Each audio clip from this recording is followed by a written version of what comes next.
welcome to Real Talk Columbus, discussing today's market trends and answering your questions. Alright, welcome in. So today I'm going to be discussing with you a market update about what's going on here March 23rd, 2020, with all the crazy things that are happening in our country, pertaining to how it affects the housing market, especially here in Central Ohio. So it's a little bit of a long video, but I encourage you to watch the whole thing because I'm going to talk about the national spectrum of what's going on and what's projected to happen, as well as our local market and the numbers we're seeing. The first thing I should mention is, even though we have the stay-at-home ordinance in place, of course, we as real estate agents and people looking to buy homes, sell homes, lease homes, buy or sell, lease commercial properties. Those are all considered essential services, so we can continue to do that without any issues. Title companies are still closing deals, and lenders, the big financial institutions, of course, those are not going to change either. So all the processes are in place. There are some additional precautions we need to take, which I'll discuss, but we can continue to carry on as normal as long as we do, make sure to stay safe and be precautious of what we're doing. So the first thing I want to dive into is the national statistics of what we're looking at. So I'm going to pull up a quote that I have here. Basically, this quote is telling us that their economists, which is obviously a huge organization, does not expect the same type of severe recession that we saw in 08 and 09 because this is not something that has to do with our financial system and problems with the banking system, but it's rather something that is external. So that in itself is very good news. Now, the next slide I'm going to pull up here is regarding interest rates. What you probably remember seeing over the last week or so was a massive dip in interest rates, so low that the lenders ended up getting so inundated with refis and new purchase loans that they had to push rates up higher. So they dropped to an extreme low around 3% or so, and now they're back up almost to 5%, but that is fluctuating every day. And what I've been told by some experts is that they expect the rates to continue to fluctuate over the next few days or week or two, and then eventually they're going to even out at hopefully a somewhat level and fair rate somewhere in the 3.5 to 4.5 range, which remember is still a great rate.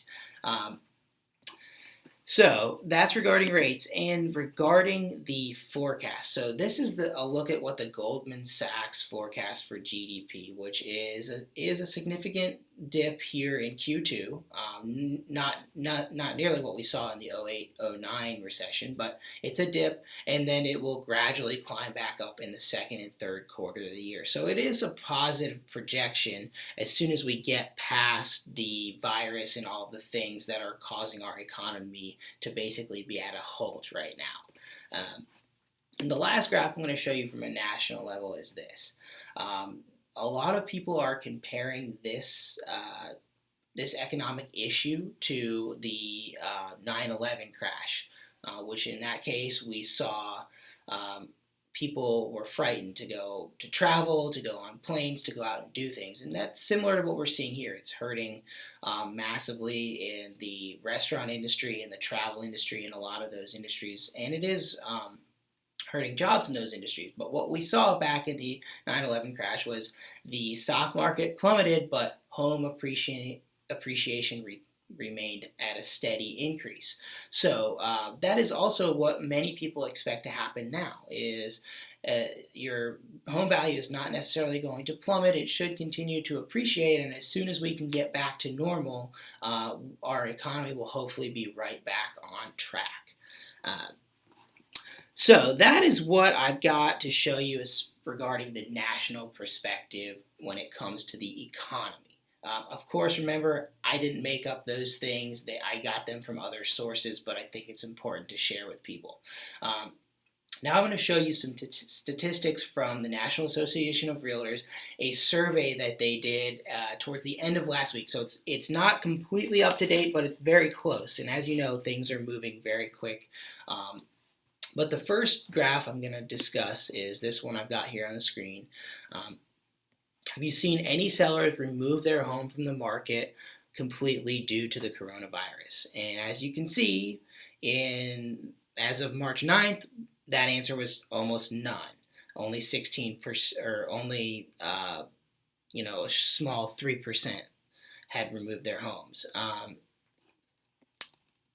As we jumped up to March 16th, you'll see that that has increased, but still we're only at about 16% of sellers removing their house because of the virus. The next thing we're going to look at is home buyer interest, which is important for people getting ready to put their house on the market. In the March 9th survey, about over 80% of people said that buyers had no effect or no impact.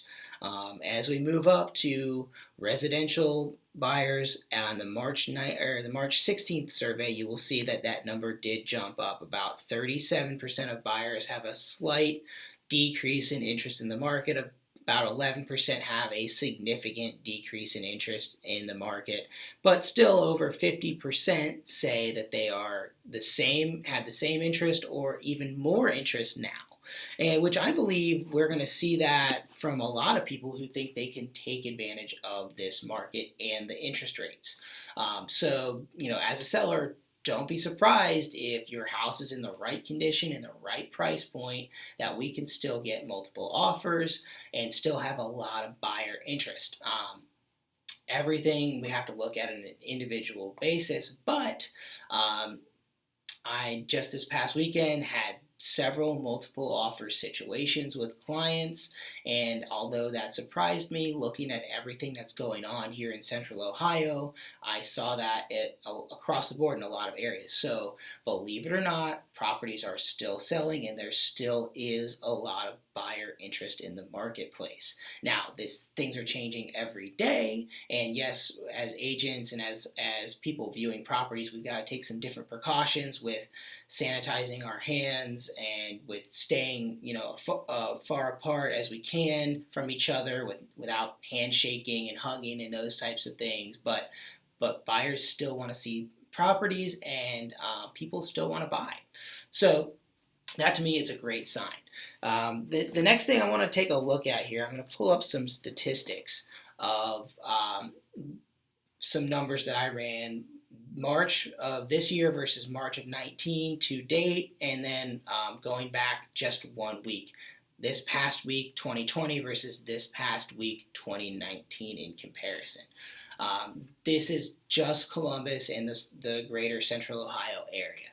What you're going to see is that new listings in March are down about 7%. Price changes are down about 12.5%.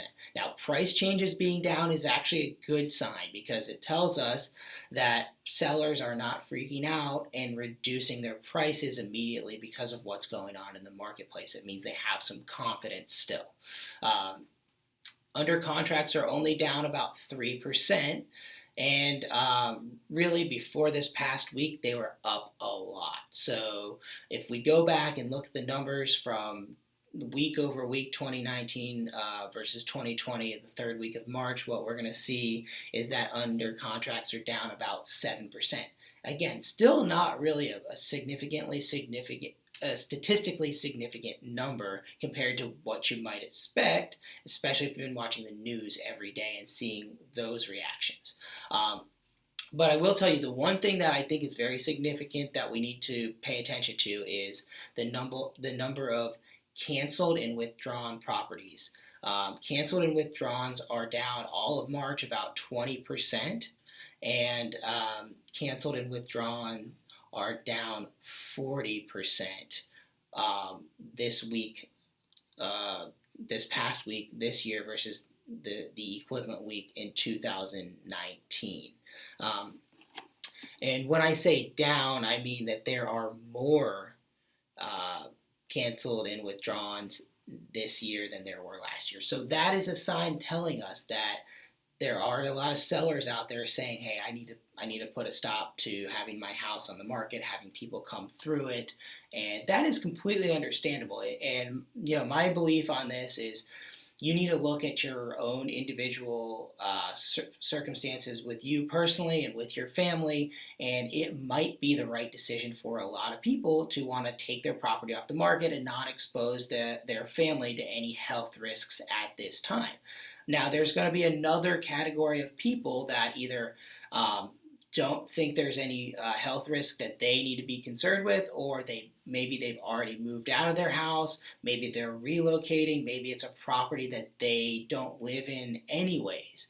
There's going to be a sector of the market that still need to sell or still want to sell and still have a great opportunity to do that. As I alluded to earlier, the right mix, we are still seeing multiple offer situations. We are still seeing a lot of buyer demand. So these numbers are ever changing week to week, day to day, and I'm gonna continue to update you every week on what I see happening.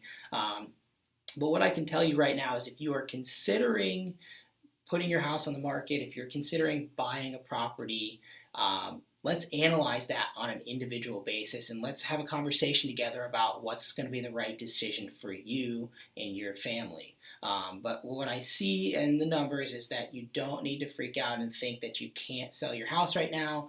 Likewise, as a buyer, you don't need to be afraid to jump out in the market and try to find the right property. In fact, you might find that you can get a great deal. So hopefully that's some great information for you. Please reach out to me if I can help you in any way.